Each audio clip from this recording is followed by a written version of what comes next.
Because a couple of years ago, I wrote a biography of Christopher Columbus. Just, I mean, really, really self-motivating.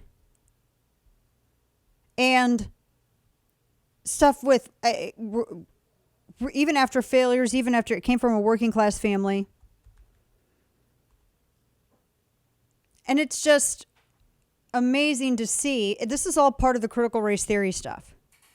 Because you have to hate and find something wrong with everything, even the founding, the very beginnings of the country. People who sit here, like when they would take down statues of Columbus and they act like it's the same thing as Robert E. Lee, there's a failure of context there, by the way.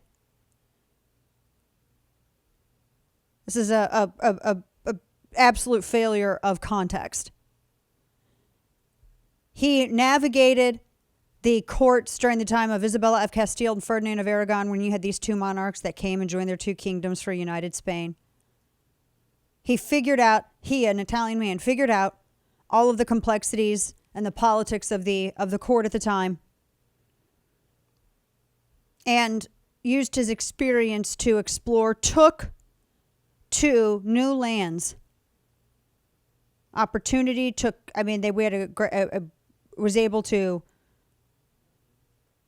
get from them spices. Everyone always says, oh my gosh, look what Columbus did.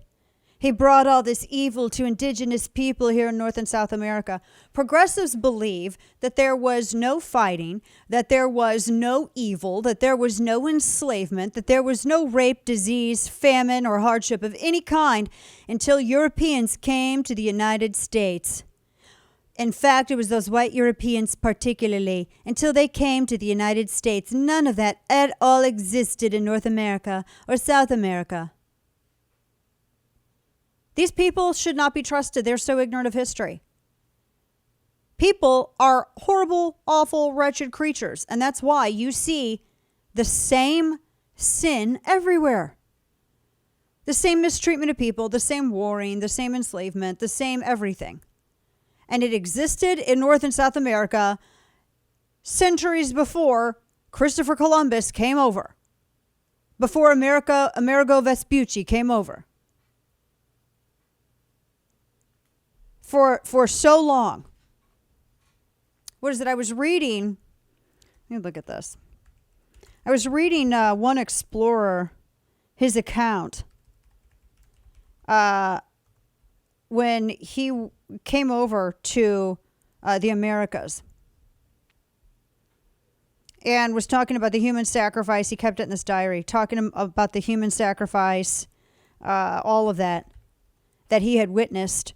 And this is before, I guess you could say, what the left likes to say, the colonization, etc. And was just talking about what he had witnessed, and it went down in history. And that's where a lot of people first got some familiarity with some of the practices from some nations in South America, or the warring, the fighting with nations in North America.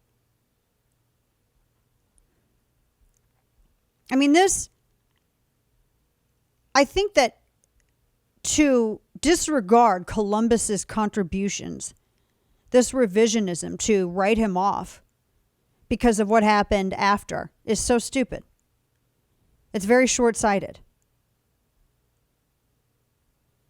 And I think that ambition that he had in exploring the New World and spreading the faith even, and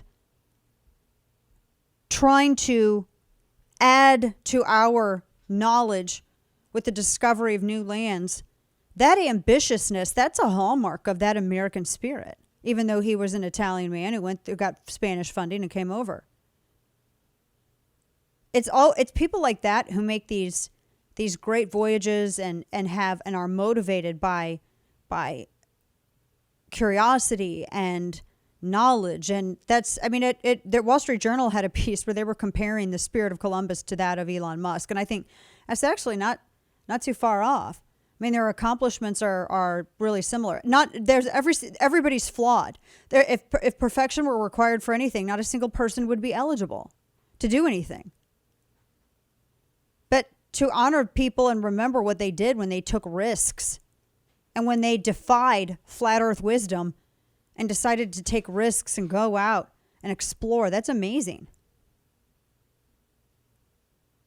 I mean, this, you can honor Wall Street Journal. I love how they said we're talking about recognizing and acknowledging Indigenous people and what they represent in laws without erasing achievements of the age of discovery.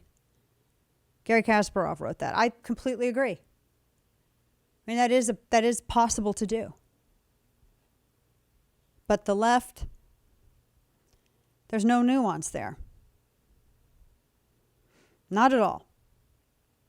So I'm fine with celebrating Columbus Day. I think you should too.